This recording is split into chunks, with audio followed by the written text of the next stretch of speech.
अस्सलाम वालेकुम guys, welcome back to a new vlog. तो गाइस आज मैं अपने एक दोस्त के साथ बैठा हुआ था।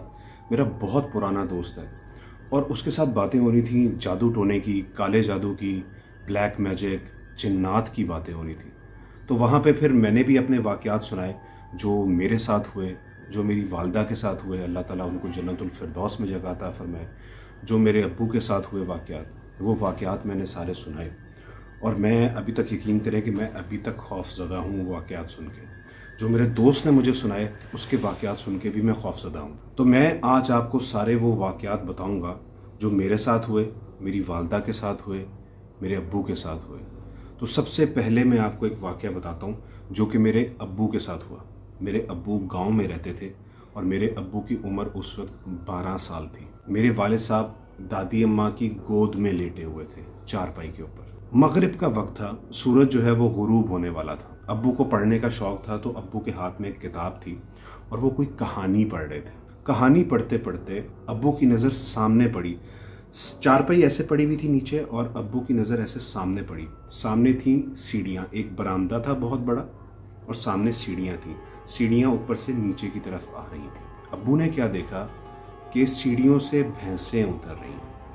एकदम से अब्बू जो है वो खौफज़दा हो गए कि यार ये क्या, एकदम से मतलब घर के अंदर से, हवेली के अंदर से, एकदम से अंदर से, ऊपर वाले फ्लोर के अंदर से किस तरह से भैंसें निकल रही हैं। परेशान हो गया, 12 साल का बच्चा है, वो डर जाता है, खौफज़दा हो जाता है। तो दादी अम्मा को अब्बू ने ऐसे करके ज़ोर से ना पकड़ लिया और दादी अम्मा से कहा कि अम्मी जी, ये तो पंजाबी में कहा उन्होंने कि ये तो भैंसें उतर रही हैं, तो गायें मज्जें जो हैं ये उतर रही हैं सीढ़ियों से नीचे। तो दादी अम्मा ने जब सीढ़ियों की तरफ देखा तो उनको तो कुछ भी नहीं नज़र आया। उन्होंने कहा बेटा कुछ भी नहीं है, यहाँ पे कोई गाय नहीं है, कोई भैंस नहीं है जो नीचे उतर रही है।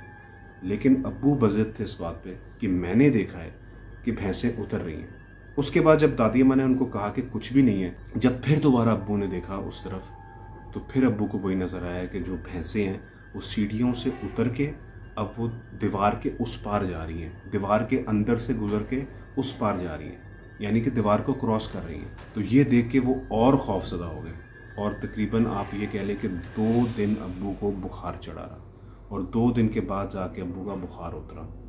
फिर एक और वाक़या, हमारा एक पुराना घर था यहीं पे, तो वहाँ पे अम्मी के साथ क्या हुआ, अम्मी रोज़ बाहर ड्राइवे के अंदर जहाँ पे गाड़ियाँ खड़ी होती थी, पोर्च था, उसके अंदर अम्मी वॉक किया करती थी।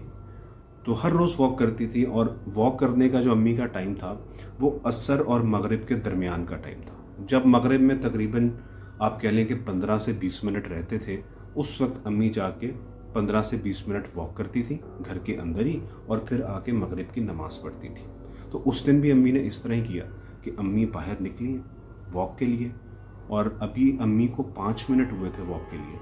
अम्मी गेट तक गई और गेट से जब वापस आई अम्मी वापस आ रही थी चल के, तो अम्मी ने देखा कि खून के इतने मोटे मोटे धब्बे जो है ना वो ज़मीन के ऊपर, पोर्च के ऊपर गिरे हुए हैं। अब अम्मी चलती जा रही हैं। पहले तो अम्मी ने रुक के देखा ना कि ये क्या है, कहीं पेंट तो नहीं है। पहले तो शक हुआ अम्मी को कि शायद किसी ने पेंट फेंका हुआ, तो अम्मी खौफज़दा हो गई देख के। उसके बाद जब अम्मी चलती गई ना, जैसे जैसे अम्मी चलती गई तो वो खून के धब्बे वैसे वैसे आगे बढ़ते गए, आगे बढ़ते गए, आगे बढ़ते गए, मज़ीद फैलते गए।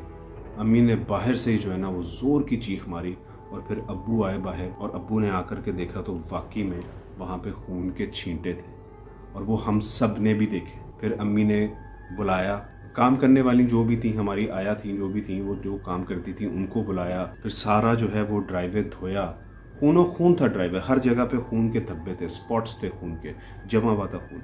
वो धोया, खून को साफ़ किया। तकरीबन आधा घंटा और 35 मिनट तकरीबन लगे हैं, 30 से 35 मिनट लगे हैं खून को साफ़ करने के लिए। तो एक बड़ा ही डरा देने वाला ये वाक़या था और हम लोगों के जहन से आज तक वो वाक़या बाहर नहीं निकला। फिर आपको मैं एक और वाक़या सुनाता हूँ। घर के अंदर हम लोगों ने एक छोटी सी जगह थी, वहाँ पे सब्जियाँ लगाई हुई थी। तो आए दिन घर के अंदर कुछ ना कुछ होता रहता था, कुछ ना कुछ होता रहता था। कभी कोई चीज़ टूट रही होती थी, कभी किसी की आवाज़ आ रही होती थी, कभी किसी के छत पे भागने की आवाज़ आ रही होती थी। तो हमारे घर एक आर्मी के जो रिटायर्ड ख़तीब हैं वो रहते थे हमारे घर और वो हाफिज़ कुरान भी थे। उन्होंने अम्मी से कहा कि ये जहाँ पे आपने सब्जियाँ लगवाई हुई हैं, एक दफ़ा इसको खुदवाएं, इसको खुदवा के दोबारा सब्जियाँ लगाएं इसके अंदर। अम्मी ने उनकी बात मान ली और जब उसको खुदवाया, सब्जियां सारी बाहर निकलवाई, तो अंदर से एक गुड़िया निकली। और मैं आपको बताऊं कि यकीन करें, अम्मी बताती हैं कि वो देख के ना जान निकल गई थी सबकी। उस गुड़िया की हर जगह पे सुइयां चुभ हुई थी, उसकी टांगों में, उसके पेट में, उसकी नाक में, उसके मुंह में, उसकी आंखों में, उसके सर में एक गुड़िया सी थी। उसकी टांगें भी थी, उसके बाजू भी थे, उसका मुंह भी था, उसके पीछे, उसकी कमर के अंदर हर जगह सुई ही सुई थी। कोई एक जगह उस गुड़िया की खाली नहीं थी कि जहाँ पे सुई ना हो। यकीन करें कि मैं आपको इस वक्त ये वाक़यात सुना रहा हूँ ना, तो यकीन करें कि मुझे खुद डर लग रहा है इस वक्त। फिर मेरे अपने साथ एक वाक़या हुआ। मेरे अपने साथ क्या वाक़या हुआ कि मैं सो रहा था और तकरीबन मुझे याद है कि जब मैं उठा हूँ तो फजर के करीब करीब का टाइम था। फजर की अजान नहीं हुई थी, फजर के करीब करीब का टाइम था। सोते हुए में मुझे ऐसे ख्याल आया या आवाज़ आई है कि शुएब उठ जाओ, शुएब उठ जाओ, नमाज का टाइम हो रहा है, उठ जाओ। मुझे लगता है कि वो कोई नेक जिन था या जो भी था, कोई नेक हस्ती थी वो। शुएब उठ जाओ, नमाज का वक्त हो रहा है। आप यकीन करें कि जब मैं उठा हूँ, उठ के बैठा हूँ, तो किसी ने सफ़ेद रंग का चोगा पहना हुआ था और कमरे से वो बाहर निकल रहा था। कोई बंदा था, उसका तकरीबन कद होगा 7 फुट 2 इंच या 7 फुट से ऊपर ही कद था। ये 7 फुट का 7 फुट से थोड़ा सा ऊपर होता है, दरवाजे जितने भी होते हैं। ये पीछे आप मेरे दरवाज़ा देख लें, ये 7 फुट या उससे ऊपर होता है। तो इतना ही उसका कद था और वो दरवाजे के अंदर से ही वो बाहर चला गया। उसने दरवाज़ा भी नहीं खोला, दरवाजे के अंदर से ही वो बाहर निकल गया। और मैं इतना खौफज़दा, एसी चल रहा था और मेरे पसीने छूट गए। आधा घंटा तो मैं वहीं बैठा रहा ना कि यार ये मेरे साथ क्या हो गया, परेशान बैठा रहा। और उसके बाद तकरीबन 15 दिन में अकेला नहीं सोया। तो दोस्तों, अगर आप लोगों के साथ भी कोई वाक़यात हुए हैं इस तरह के, तो मुझे ज़रूर बताएं। इंस्टाग्राम का लिंक मेरी वीडियो की डिस्क्रिप्शन के अंदर है, उस पर बताएं। अपनी स्टोरीज़ मेरे साथ शेयर करें। आप लोगों के साथ क्या वाक़यात हुए, बेशक हॉरर हो या कोई और वाक़या हो, आप लोगों के साथ, अपने साथ आप लोगों के साथ वाक़यात क्या हुए, मैं ज़रूर कोशिश करूँगा कि आप लोगों की स्टोरीज़ को यहाँ पे शेयर कर सकूँ। और किसी ने अगर अपनी आवाज़ में अगर अपनी स्टोरी शेयर करनी है, तो वो अपनी आवाज़ मुझे व्हाट्सएप के थ्रू भेज सकता है या भेज सकती हैं। मैंने अपना डिस्क्रिप्शन के अंदर व्हाट्सएप नंबर भी दिया हुआ है। अच्छा, तो फिर मैंने पूछा, मुफ्ती साहब से पूछा कि ये जादू टोने नज़र से बचने का तरीका क्या है।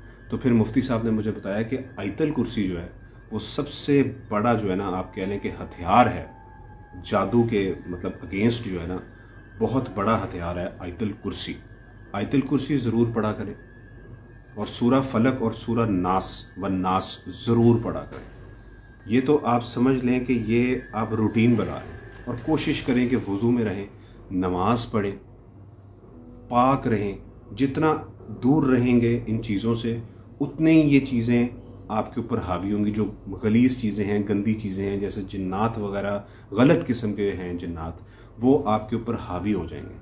तो गाइस, मुझे ज़रूर बताइएगा कि आपको आज की स्टोरी कैसी लगी। और अगर आप चाहते हैं कि मैं और स्टोरीज़ भी आपके साथ शेयर करूं, तो आप कमेंट बॉक्स में मुझे ज़रूर बताइएगा। तो अभी के लिए इतना ही। लाइक, शेयर और सब्सक्राइब करना मत भूलिएगा। Take care of yourself. अल्लाह हाफ़िज़।